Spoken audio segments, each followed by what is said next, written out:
Welcome to Why I Collect Comics. My name is Ken, and the majority of you, I think, that are going to be checking this channel out probably came over here from Definitely Not Definitive, which is a channel that my wife and I do with reactions and gaming, and yeah, so, and also I imagine you like talking about comic books, and so, yeah, let's do that. Let's talk about some comic books. I want to talk about comic books. I want to give reviews on comic books that I'm reading, both, older comic books and current comic books also that I'm collecting and that I'm reading as well. This channel is mainly going to be featuring me, but Bethany is going to be doing some guest star appearances. I'm going to have her read some comic books. I'm going to first give her the Infinity Gauntlet series, and then she'll come on here and give her review on that one, what she thought about it after watching the movies and then reading the comic books, what she thought about it, because if you read the comic book first, you're going to think the comic books are better. But maybe if you watch the movie first and then read the comic books, you're going to say the movies are better. So I'm curious to see how that works out. We might also bring over our reactions for maybe the MCU movies or shows, or also DC movies and shows, trailers. We might do those reactions on this channel. I haven't fully decided that one yet. This is called Why I Collect Comics and not Why I Read Comics, because I don't think you should have to justify why you read comics, because comics are awesome. All right, they got great characters, they got great stories, they got great artwork. But you don't have to collect comic books anymore in order to read them, because you can just get them digitally now. All right, you can buy omnibuses as well for a full series if you want to collect that series. But I like holding a comic book. I do like the feel of a comic book in my hands. Same thing with books. I like to read a book. I don't like to do it on a Kindle or anything like that. I like the smell of a comic book. If you've ever been to a comic book store, they have a smell. And to me, it's the smell of nostalgia.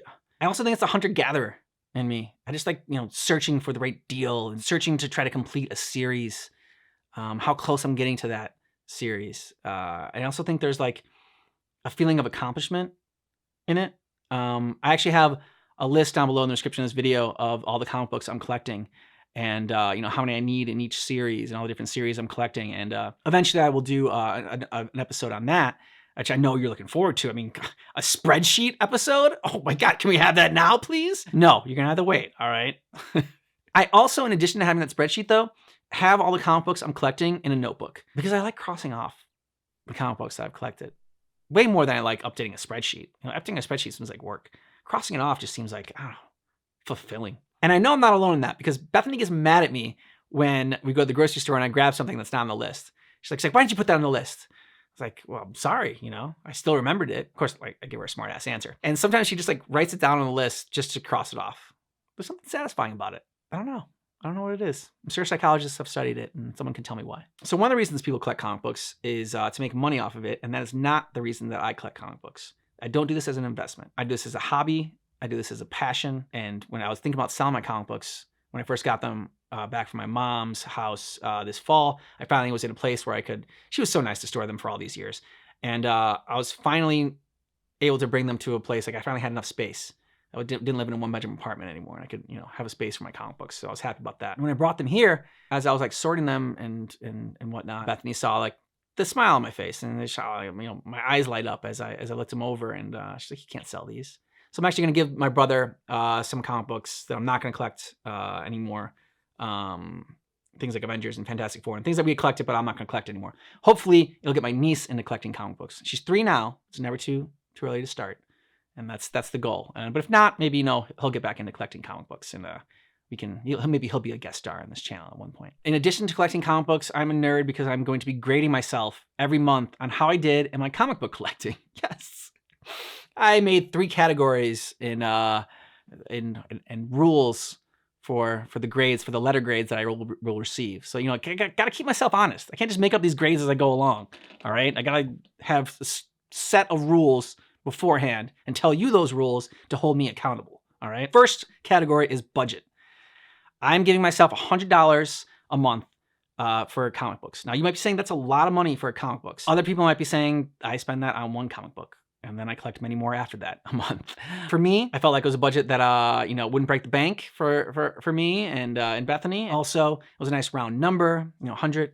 It's just nice ceremonial number. I will say that in my budget, I don't include shipping and taxes. That's not part of the $100 that I grade myself on. Obviously I have to pay shipping and taxes, but if I was gonna give myself $100 and go to a comic book store, I wouldn't count the gas that I use to drive to and from the comic book store as part of my budget. That makes sense. That's why I don't count shipping as part of that budget either. So the grading system goes like this for budget. If I go over $100, it's an automatic F. If I go under $99, it's an automatic F. I'm never going to be going under $99. If I'm going to get an F, it's going to be because I went over. All right, I can tell you that right now. It's never going to happen. I'm never going to spend less than $99. $99.75 to $100 is an A, and then so on and so forth until, $99 to $99.24 is a D. The second category I'm grading myself on is price per comic. Now, mainly going after the 80s and 90s comic books. Those are the main comic books I'm searching for. I am doing some newer comic books as well and some series that I'm going to be reviewing. The Amazing Spider-Man series in 2022 that came out, Carnage. I'm going to do Silver Surfer and Doctor Strange when those come out in 2023. I think we're going to collect those as well. I'm trying to get $2 to $4 a comic book. That's going to change as the channel evolves and my comic book collection becomes more complete. I'm not going to be able to stay in that budget range because, that's like, yeah, they're just not going to be able to at some point. But for right now, $2 to $4 is the range that I want to stay in. And the grades go like this. It's every 50 cents. $2 to $2.49 is an A. $2.50 to $2.99 is a B. Every 50 cents is another letter grade. After that, up to $4. The third and final category that I'm grading myself on is completion percentage. How did I do in completing a series? If I completed a full series that I'm looking for, that's an automatic A+. If I did 75 to 99% of a series, that's an A. 50 to 74% is a B. 25 to 49% is a C. 10% to 25% is a D. And then anything under 10% is an F. Now, when I say completion percentage, I mean in a particular series, not for my overall collection that I'm going for. So how did I do this month? Let's go over the grade for this month. First, we're starting with Amazing Spider-Man 1 through 14. Automatic A+, right off the bat, right here. I completed a series. I just got into comic book collecting, back into it in September of this year. Like November-ish is when I decided that I wanted to do Amazing Spider-Man 2022. I decided about this channel. I was thinking about this channel. I'm like, well, I want to review new comic books in this channel as well. And so I'm gonna see how the new comic books are doing for that. Got them all. Was excited about that instead of having to search for them in random places and buy a couple here, a couple there. Now I got them all one. Free shipping as well. It says offer accepted here. That is because I did not pay $60. What I did was I offered him $48. The seller came back with $50 offer, which I took. It was a great deal. So I was happy about it already. Off to a great start. The next one I bought was Spider-Man Unlimited. I collected Spider-Man Unlimited up to issue 4. At that time in the 90s, there were 5 issues. This was the 5th one of Spider-Man to come out. I just couldn't keep up with it. So I needed 5 to 22 in the Spider-Man Unlimited. That's 18 issues. I was able to knock out 12 in this order. Felt good about that one. It was $19.99 was the original. I offered 15, came back with 17. I was like, okay, so I'm supposed to go back with 16, right? That's how this works. But I didn't want to risk offending him and then losing out on that $17. So I'm like, you know what? I'll take it. $17, that's a good deal.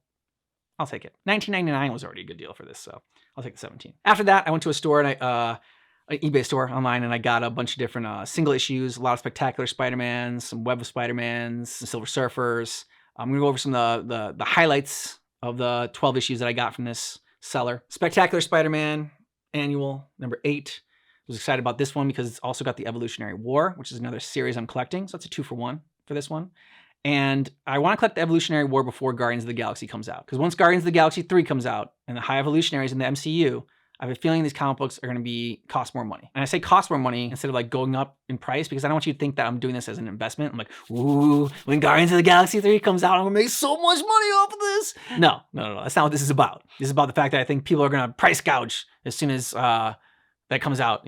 As soon as the High Evolutionaries in the MCU, who knows, he might have a very important role going forward.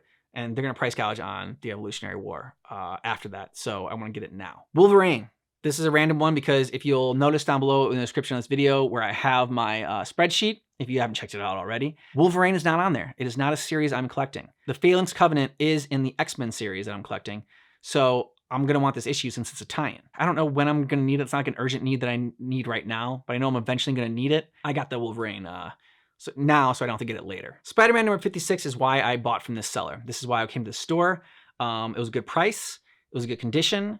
And this was a tough issue to find in other places. A lot of times I will scroll through different stores and highlight sellers that I like and that have good price points and that have good condition for their comic books. I have a huge watch list of comic books that I want. That's why I need a budget.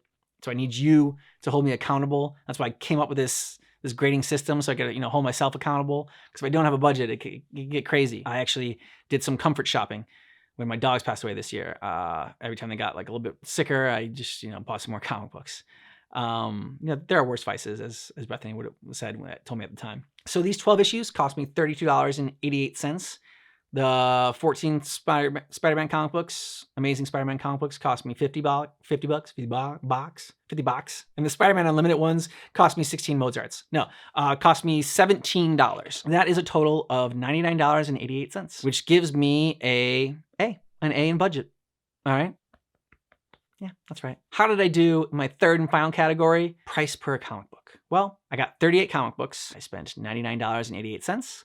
So that is $2.62 per comic, which is in the B range. B plus, but still in the B range. So an A plus, an A, and a B plus, that's an A average, all right? I got an A for December. I was a good boy, Santa. So going forward, I'm gonna be doing some live streams on this channel as well. We'd love to chat with you there.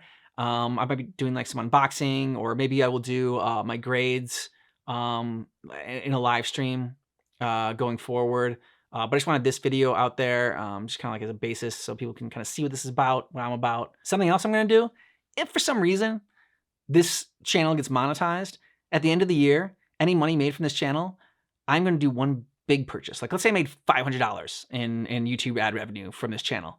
Well, at the end of the year, I'm going to take that $500 and make a big purchase. So I might buy one comic book that's $500, or, 5 comic books at $100, or, $250. You get it, right? But that's not the reason I did this channel, to like make money and like buy a big purchase in a comic book.